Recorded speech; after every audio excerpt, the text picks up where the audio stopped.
السلام علیکم عزیز طلبہ و طالبات۔ آج کے اس لیکچر میں ہم اے لیول کے نصاب میں شامل ناول میرات العروس کے حوالے سے بات کریں گے۔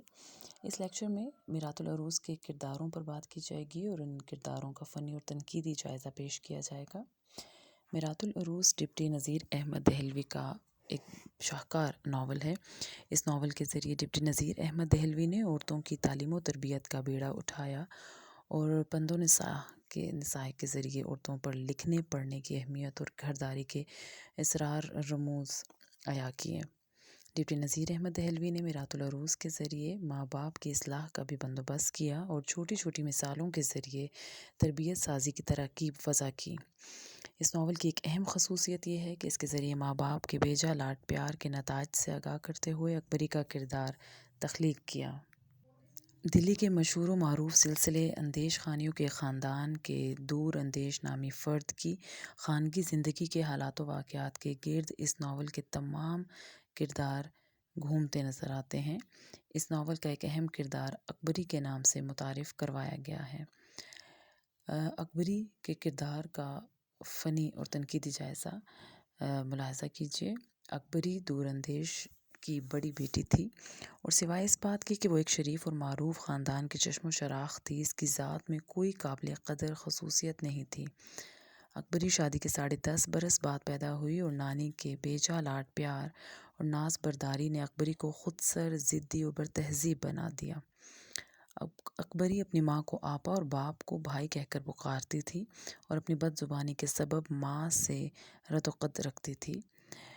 ڈپٹی نذیر احمد دہلوی نے اکبری کا کردار تخلیق کر کے یہ باور کرانے کی سعی کی ہے کہ جس طرح خوبصورت پودے کی پروان میں مالی کی شبانہ روز محنت اور کانٹ چھانٹ شامل حال رہتی ہے، بالکل اسی طرح ایک فرما بردار بچے کے متمنی ماں باپ کے لیے ضروری ہے کہ وہ بچے کو زندگی کی اونچ نیچ اور تہذیب و تمدن سے آگاہ کریں۔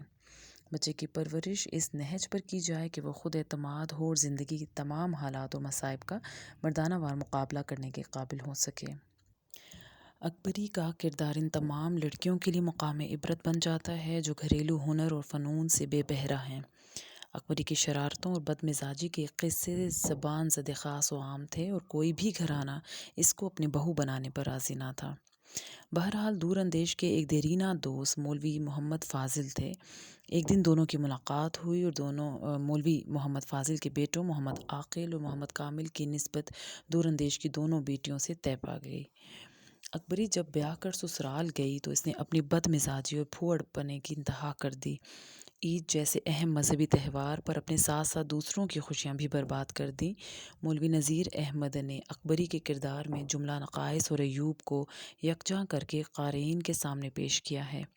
چھوٹی چھوٹی باتوں پر لڑنا جھگڑنا، بچوں کی سی حرکات اور سکنات، کج فہمی، توہم پرستی جیسی جملہ مکروہات اس کی شخصیت کو مزید گہنا دیتی ہیں۔ اکبری کے کردار کے ذریعے ڈپٹی نذیر احمد دہلوی نے یہ باور کرانے کی سعی کی ہے کہ مناسب تعلیم و تربیت کا فقدان اولاد کی شخصیت کو مسخ کر کے رکھ دیتا ہے۔ بیجا لاڈ پیار سے کردار سازی ہرگز ممکن نہیں۔ اپنی کج فہمی سے اکبری نے 2 بار چوٹ کھائی اور پہلی بار اپنے گھر کا سامان لٹوا دینا، دوسری بار کٹنی کے روپ میں بی حجن پر اعتبار کر کے اپنے زیورات سے ہاتھ دھو بیٹھنا، دوسری لڑکیوں کے لیے مقام عبرت ہے۔ یوں ہم کہہ سکتے ہیں کہ ڈپٹی نذیر احمد دہلوی نے اکبری کا کردار اس عمدگی سے تخلیق کیا ہے کہ گویا پڑھنے والا اپنے نقائص ڈھونڈنے پر مجبور ہو جاتا ہے اور اس کے انجام سے عبرت پکڑتا ہے۔ اب ہم بات کریں گے اس ناول کے دوسرے اہم کردار اصغری کے حوالے سے۔ ناول میرات العروس ڈپٹی نذیر احمد کا ایک ایسا شاہکار ناول ہے جس میں ڈپٹی نذیر احمد نے اولاد کی اصلاح کے ذریعے اولاد کی اصلاح کے لیے نہایت عمدہ اور مجرب تراکیب بیان کی۔ ناول کے تمام کردار اپنی اپنی حیت میں اپنی مثال آپ ہیں۔ تمام کردار اپنی نشست و برخاست اور گفتگو سے قاری کے آنکھوں کے سامنے چلتے پھرتے نظر آتے ہیں۔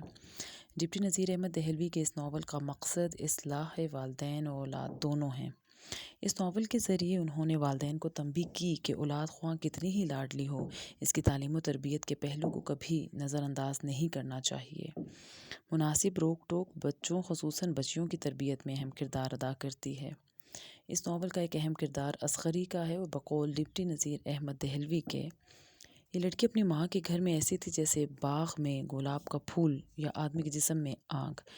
بے شک زہی قسمت اس ماں باپ کی کہ جن کی بیٹی اصغری تھی اور خوش نصیب اس گھر کے جس میں اصغری بہو بن کر جانے والی تھی۔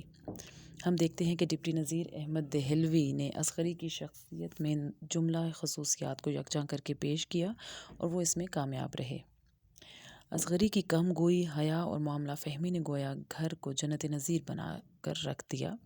اپنے شوہر محمد کامل کو پڑھائی کی طرف راغب کرنا، شب برات پر فضول خرچی سے دور رکھنا اور نوکری دلوا کر اس کی خیر و عافیت سے آگاہ رہنا، یہ وہ اوصاف ہیں جو ہر اس بچی کے لیے قابل رشک اور باعث تقلید ہیں جو اپنے گھر کو گوشۂ عافیت بنانا چاہتی ہوں۔ ڈپٹی نذیر احمد دہلوی کا یہ کردار محض اپنے شوہر تک محدود نہیں رہتا، بلکہ اصغری نے گھر کے انتظام و انصرام میں حصہ لے کر اپنی معاملہ فہمی سے برسوں پرانی ماما عظمت کے غبن کا پردہ فاش کیا۔ اس کے ساتھ بچیوں کی تعلیم و تربیت کا بندوبست کر کے ان کو گھرداری کے اصولوں سے واقفیت دلوائی۔ اصغری کا سب سے بڑا کارنامہ اپنی نند محمودہ کے لیے بہترین رشتے کا انتخاب کرنا تھا، جو اس نے نہایت مدبرانہ انداز میں طے کیا اور گھر کے راحت و سکون کا باعث بنی۔ گویا ہم کہہ سکتے ہیں کہ ڈپٹی نذیر احمد دہلوی نے اصغری کا کردار تخلیق کر کے آنے والی نسلوں کے لیے ایسا نمونہ پیش کیا جو باعث تقلید و ہدایت ہے۔ اس کے بعد ہم بات کریں گے ایک تیسرے کردار جو کہ اس کہانی میں بہت اہمیت کا حامل ہے، ماما عصمت کے کردار کی۔ ڈپٹی نذیر احمد کے اس ناول کے تمام کردار اپنی تخلیق کے لحاظ سے منفرد اور یکجا نظر آتے ہیں۔ ہر کردار اپنی انفرادی حیثیت رکھتا ہے اور اپنی شخصیت کے اعتبار سے تمام اوصاف و نقائص کا حامل نظر آتا ہے۔ ماما عصمت اس ناول کا ایک اہم کردار ہے جو معنوی طور پر اپنی انفرادیت میں یکتا ہے۔ بقول ڈپٹی نذیر احمد دہلوی، ماما عصمت اس گھر میں ایسی دخیل کار تھی کہ کاموں کا دار و مدار اس ماما پر تھا۔ سودا سلف، کپڑا، غرض جو کچھ بازار سے آتا سب ماما عصمت کے ہاتھوں آتا، زیور تک ماما عصمت بنوا کر لاتی، غرض یہ کہ ماما عصمت مردوں کی طرح اس گھر کی منتظم تھی۔ اس ناول کا ایک اہم مرکزی کردار اصغری ہے۔ ڈپٹی نذیر احمد نے اصغری کی ذات کو جملہ خصوصیات کا حامل بنا کر پیش کیا۔ تدبیر، دانشمندی اور گھرداری ایسی صفات اصغری کی ذات کا حصہ تھیں۔ اصغری نے جب گھرداری میں حصہ لیا تو اس پر ماما عصمت کی بد نظامی اور غبن کے عقدے واہ ہونا شروع ہوئے۔ اصغری نے آہستہ آہستہ گھر کا تمام نظام اپنے ہاتھ میں لیا اور یوں جب ماما عصمت کے جھوٹ کا پردہ چاک ہوا تو وہ اصغری کی دشمن بن گئیں۔ ماما عصمت نے حد الوسع کوشش کی کہ لگائی بجھائی کر کے گھر والوں کو اصغری سے بدظن کر دے۔ ہم دیکھتے ہیں کہ ماما عصمت کے جھوٹ کی بدولت محمد کامل کے دل میں بیوی کی طرف سے شک و شبہ پیدا ہوا اور ساس کا دل میلا ہوا۔ ماما عصمت نہ صرف گھر کے سودا سلف میں سے پیسے مار لیتی بلکہ وہ دور اندیش کے گھر کے نام پر بہت سا مال اپنی بیٹی کے گھر بھی پہنچاتی تھی اور ماما عصمت کے بقول بوا میرا حال کون نہیں جانتا، اب میری بلا چھپائے میں تو چراتی اور لوٹتی ہوں، لیکن نہ آج سے بلکہ سدا سے میری یہی کام ہے۔ ذرا میری حالت پر بھی تو نظر کرو کہ اس گھر میں بلا کا کام ہے، اندر باہر میں اکیلی آدمی، 4 نوکروں کا کام میرے اکیلے دم پر پڑتا ہے۔ پھر بوا بے مطلب تو کوئی اپنی ہڈیاں نہیں پیلتا، 4 آدمی کے بدلے میں اکیلی ہوں، 4 کی تنخواہ بھی مجھے اکیلی کو ملنی چاہیے۔ ڈپٹی نذیر احمد دہلوی نے ماما عصمت کا کردار تخلیق کرنے میں بڑی عرق ریزی اور مشقت سے کام لیتے ہوئے اس قبیل کی عورتوں کی نمائندگی کی ہے۔ گویا ماما عصمت ان تمام عورتوں کی نمائندہ بن کر سامنے آئی ہے جن پر گھر والے اندھا اعتماد کر کے اپنی جملہ ضروریات ان کے توسط سے بجا لاتے ہیں۔ اس کھلی جھوٹ کی بدولت اعتماد کو ٹھیس پہنچانا انسانی نفسیات کے عین مطابق ہے اور گھر والوں کے اعتماد پر پورا اترنا اور ایمانداری کو ملحوظ خاطر رکھنا یقیناً دل گردے کا کام ہے۔ ہم سمجھتے ہیں کہ انسانی عادات و خصائل میں اخلاق کا پلڑا بھاری ہے۔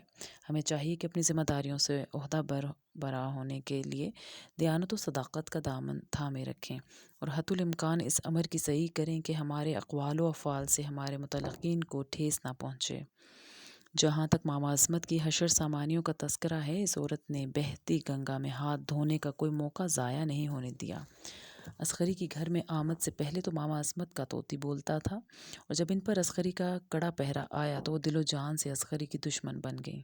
سب سے پہلے تو اس نے عسکری اور محمد کامل کے درمیان غلط فہمی پیدا کرنے کی کوشش کی اور بقول محمد کامل کے سینے کو سر میں درد نہیں اور ذرا کڑائی کو کہا تو درد سر کا بہانہ کر دیا۔ دوسری طرف ماما عصمت کی شرارت کے طفیل ماں بیٹا اور بہو میں رنجش پیدا کی اور غلط بیانی سے کام لیتے ہوئے ماہ رمضان کی آمد پر یوں گویا ہوئیں: تمیزدار بہو اپنی ماں کے ہاں مہمان جائیں گی اور سنا ہے تحصیلدار صاحب بھی آنے والے ہیں، ضرور دونوں بیٹیوں کو بلا بھیجیں گے۔ مکان میں سفیدی ہو کر کیا ہوگی؟ ہزاری مل کمبخت تو ایسا بے مروت ہو گیا ہے کہ ہر روز تقاضے کو اس کا آدمی دروازے پر کھڑا رہتا ہے اور قرض کیوں کر دے گا؟ ماما عصمت چونکہ تحصیلدار کے گھر کے نام پر سودا سلف خریدنے اور خرد برد کرنے میں ماہر و مشتاق تھیں، تو اس نے ہزاری مل کی طرف سے جھوٹ گھڑ کر گھر بھر کو مصیبت میں مبتلا کر دیا کہ اگر قرضہ ادا نہ کیا گیا تو وہ نالش کر دے گا۔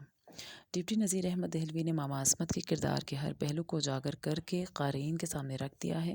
اگر اس کردار کا تنقیدی جائزہ لیا جائے تو ہم دیکھتے ہیں کہ آج بھی ہمارے معاشرے میں اس طرح کے کردار جا بجا بکھرے پڑے ہیں۔ عسکری، جس کو تمیزدار کا خطاب ملا تھا اس لیے کہ وہ نہایت معاملہ فہم اور زیرک تھی، اس نے اپنے سسر کے ساتھ مل کر اس معاملے کو سلجھایا اور ماما عصمت کو اس گھر سے رخصت کر دیا۔